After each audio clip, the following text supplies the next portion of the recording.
Hello everyone, welcome to Hindi रोचक कहानियाँ channel. आज की कहानी है भगोड़ी दुल्हन।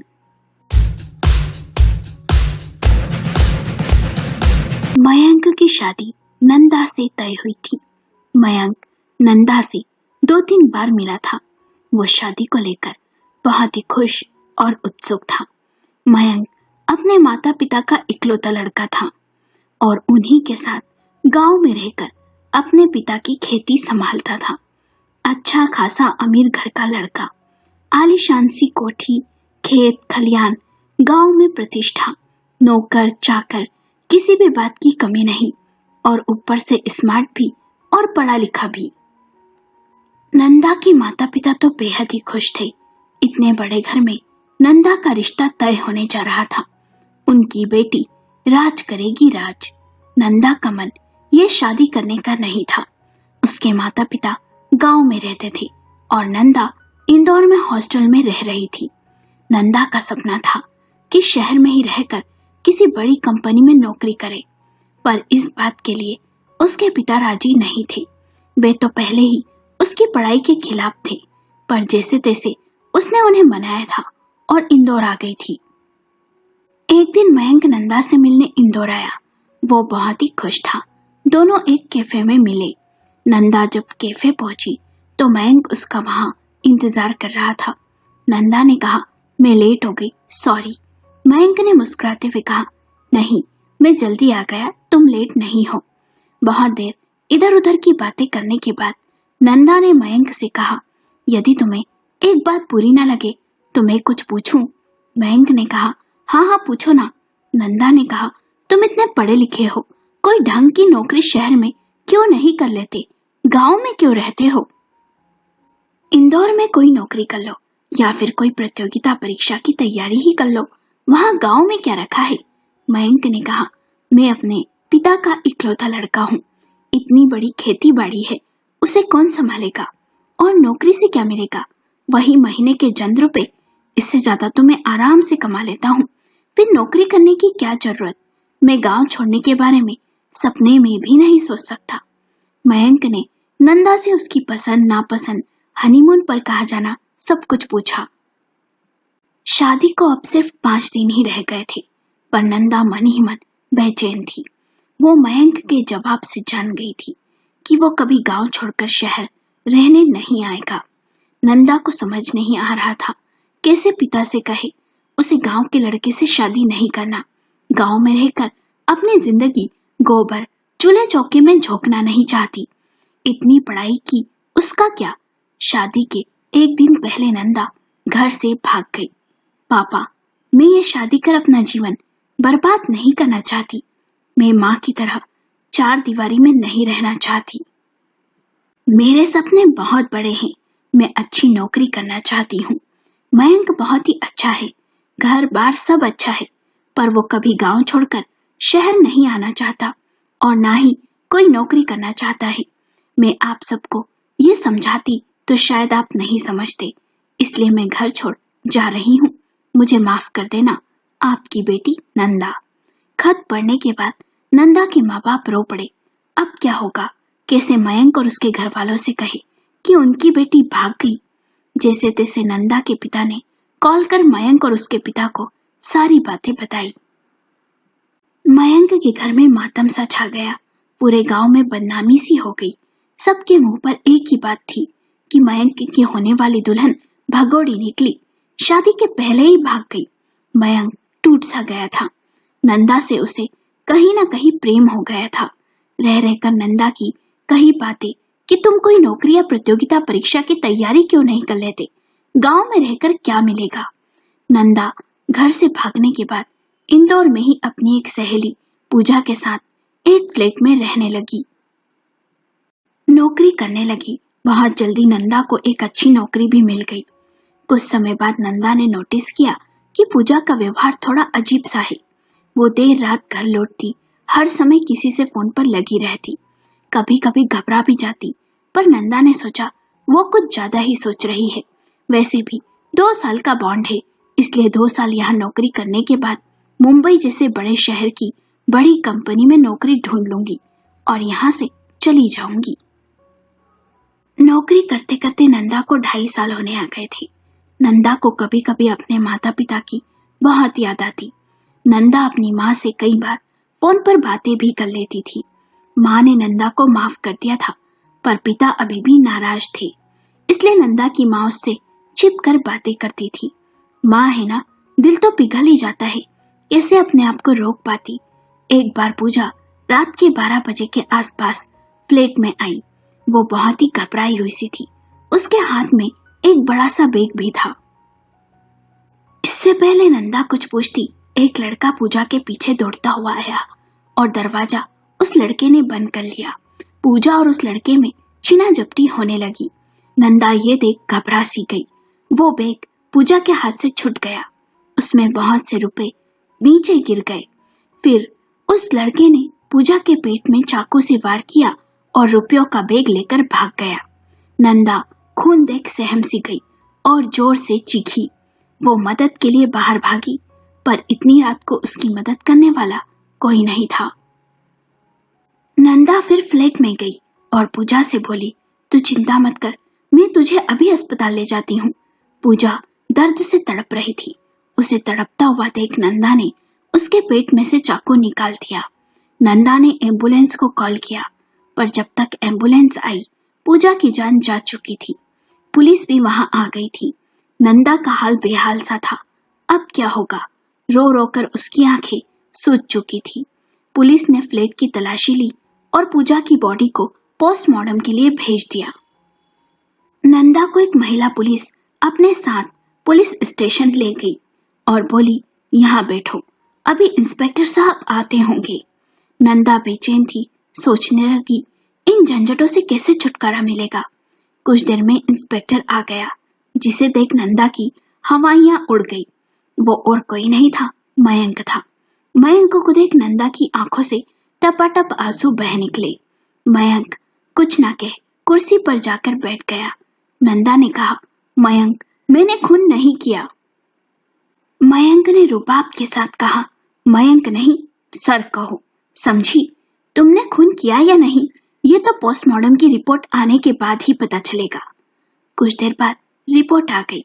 मयंक ने रिपोर्ट देख कहा, चाकू पर तुम्हारी उंगलियों के निशान हैं और पूरे घर में भी तुम्हारे ही फिंगरप्रिंट्स हैं। क्यों किया तुमने अपनी फ्रेंड पूजा का कत्ल? साफ साफ कहो, जिससे मेरा और तुम्हारा दोनों का समय व्यर्थ ना हो। नंदा ने कहा, मैंने खून नहीं किया। मयंक ने कहा, लेकिन सारे सबूत तो तुम्हारे ही खिलाफ है। नंदा ने कहा, रात को जो कुछ भी हुआ मैंने बयान में साफ साफ बता दिया। मयंक ने कहा, तुमने सब झूठ कहा, तुम्हें सजा जरूर होगी। तुमने आज तक जो भी गुनाह किए हैं ना, उन सब की सजा मैं तुम्हें दूंगा। नंदा ने कहा, मयंक प्लीज। मयंक ने कहा, चुप, बिल्कुल चुप, एक लफ्ज भी नहीं। अभी तुम जा सकती हो, लेकिन हर सुबह तुम्हें यहाँ आना होगा, समझी ना? नंदा चुपचाप वहां से चली गई। उसे कुछ समझ नहीं आ रहा था। अगले दिन सुबह फिर पुलिस स्टेशन पहुंच गई, पर मयंक अब तक नहीं आया था। नंदा उसकी राह देखने लगी। पुलिस स्टेशन के बाहर बैठ दोपहर के 1 बजे वो आया। जैसे ही उसने बाइक रखी, नंदा उसके सामने आकर खड़ी हो गई और बोली, मुझे तुमसे कुछ बात करना है। मयंक ने कहा, कहो, क्या कहना है? नंदा ने कहा, मैंने तुम्हारे साथ सही नहीं किया। मुझे शादी से नहीं भागना चाहिए था। मुझे सब बातें तुमसे कहना चाहिए थी। प्लीज मुझे माफ कर दो, इस तरह बदला मत लो। मैंने खून नहीं किया, मुझे इस मुसीबत से बाहर निकालो। मयंक ने मुस्कुराते हुए कहा, ठीक है, तो किसी होटल में चलते हैं।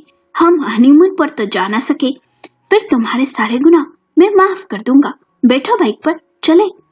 नंदा आगे कुछ कहती, उससे पहले मयंक वहां से चला गया। अगले दिन फिर नंदा मयंक के केबिन में गई और रजिस्टर पर हस्ताक्षर किए। उसे रोज पुलिस स्टेशन में जाकर हस्ताक्षर करने पड़ते थे।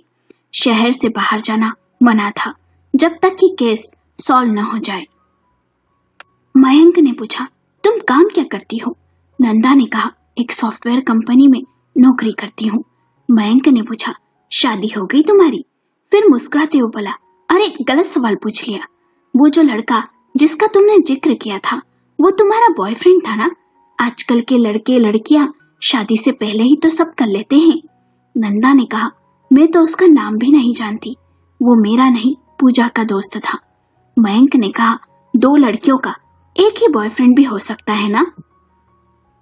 नंदा ने कहा, मैंने उसे पहली बार देखा था, मैं उसे नहीं जानती। तब मयंक ने कहा, कमाल की बात है ना, सोसाइटी के वॉचमैन ने उस लड़के को नहीं देखा, तुम उसे नहीं जानती। वैसे सीसीटीवी में हमने उसे देखा है, एक बैग लेकर जाते हुए, तुम्हारे मुताबिक रुपयों से भरा हुआ बैग। अब तुम जा सकती हो, बाकी बातें कल होगी।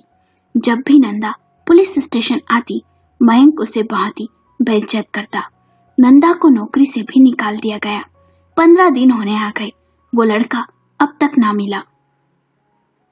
बहुत से अखबारों में खबर भी छपी नंदा के नाम के साथ। उधर नंदा की माँ बीमार हो गई। एक दिन नंदा पुलिस स्टेशन आई थी। तब मयंक ने कहा, रोज यहाँ आने से अच्छा है अपना जुर्म कबूल क्यों नहीं कर लेती? नंदा ने कोई जवाब नहीं दिया, चुपचाप बैठी रही। मयंक ने कहा, जो लड़की अपने माँ बाप की ना हो सकी, वो अपनी सहेली की क्या होगी? वैसे उस लड़के का नाम पता चल गया है, उसका नाम संतोष है, तुम्हारा बॉयफ्रेंड है ना? नंदा ने कहा, नहीं, मैं उसे नहीं जानती। मयंक ने कहा, अच्छा। नंदा जानती थी कि यदि वो लड़का पकड़ा भी गया तो मयंक उसे यहाँ से इतनी आसानी से नहीं जाने देगा, उससे बदला लेकर रहेगा, उसे इस केस में पूरी तरह फंसा कर रहेगा।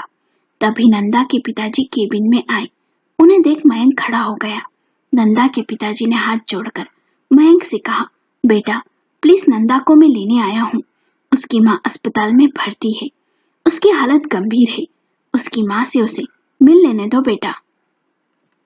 मयंक ने कहा, ठीक है, नंदा अस्पताल आ जाएगी मिलने, पर मैं भी वहां उसके साथ मौजूद रहूंगा, अभी आप जाइए। नंदा पिताजी से नजरें मिलाने की हिम्मत ना कर सकी और पिता के जाते ही नंदा जोर जोर से रोने लगी। नंदा ने मयंक से कहा, तुम सुनना चाहते हो ना, मैंने ही खून किया, लो मैं अपना जुर्म कबूल करने को तैयार हूँ, मुझसे अब ये सब बर्दाश्त नहीं होता, अब ये खेल बंद करो मयंक प्लीज, तुमसे शादी कर मैं अपना जीवन, अपनी पढ़ाई सब बर्बाद नहीं करना चाहती थी, पर मेरे पिता ये बात नहीं समझते, इसलिए मुझे भागना पड़ा। मेरे सपने बड़े थे, बड़ी कंपनी में काम करने के, बड़े शहर में रहने के। मयंक ने कहा, तुम्हें मुझसे बात करना चाहिए थी, इन सब में मेरा क्या दोष था? मेरी भावनाओं के साथ तुमने खेला, मैंने कितने सपने देखे थे, तुमने वो सब एक ही पल में तोड़ दिए। कितनी बदनामी हुई हमारी, मेरे माँ बाप, उनका क्या दोष था इन सब में? जानती हो, मेरे पिता उसके बाद बीमार से रहने लगे और चंद महीनों में ही चल बसे। उसी समय बस मैंने ठान लिया था, मैं कुछ बनकर दिखाऊंगा, तुम्हें दिखाऊंगा, एक गांव का लड़का कुछ ठान ले तो हासिल कर सकता है, पर तुमसे यूं मुलाकात होगी पता नहीं था। आज भी मैं जमीन से जुड़ा हुआ ही इंसान हूँ, गांव ही मेरे लिए सब कुछ है, समझी? पर तुम जैसी लड़की ये बात नहीं समझेगी, वहां के लोग, अपनापन क्या होता है। मैं या मेरा परिवार कौन सा तुम्हें कैद कर कर रखता नंदा? राज करती तुम, पर नहीं, तुम्हारे सपने जो बड़े थे। तुम्हें जो करना था तुमने वो किया, अब मुझे जो करना है मैं वो करूंगा। चलो तुम्हारी माँ से मिलने चलते हैं, उठो। मयंक नंदा को अस्पताल ले गया, उसकी माँ से मिलवाने। नंदा को देख उसकी माँ रो पड़ी और बोली, बेटी किस बात की सजा मिल रही है तुझे? मैं जानती हूँ तूने कुछ नहीं किया, अब क्या होगा? नंदा ने कहा, माँ मैंने मयंक और आप सबके साथ अच्छा नहीं किया, ये सब उसी की ही सजा है माँ। नंदा और उसकी माँ रोने लगी।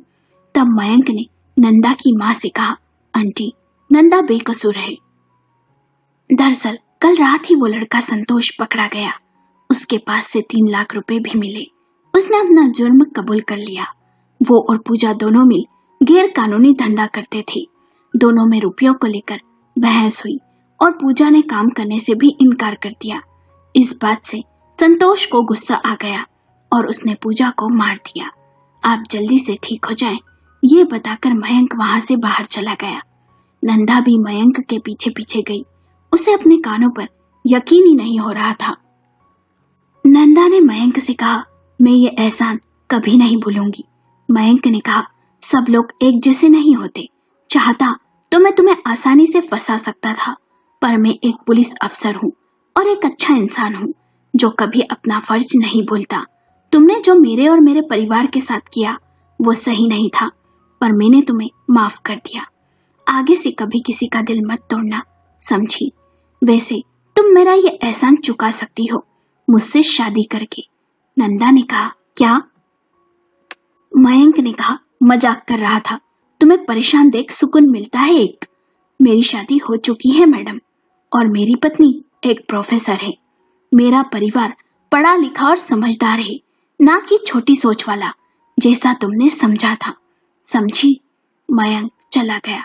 नंदा सोचने लगी, सच में एक अच्छे परिवार और एक अच्छे इंसान को मैंने धोखा दे सही नहीं किया, या तो मुझे उस समय मयंक से बात कर लेनी चाहिए थी, या अपने पिता से यूं घर से भागना नहीं चाहिए था। किसी का दिल नहीं तोड़ना चाहिए था। कभी कभी हम इंसान को समझने में बहुत बड़ी भूल कर देते हैं। नंदा की आंखों में पछतावे के आंसू थे। आपको कहानी कैसी लगी? हमें अपने विचार कमेंट करके जरूर बताएं। यदि कहानी पसंद आई हो तो वीडियो को लाइक करें, शेयर करें और चैनल को सब्सक्राइब करें।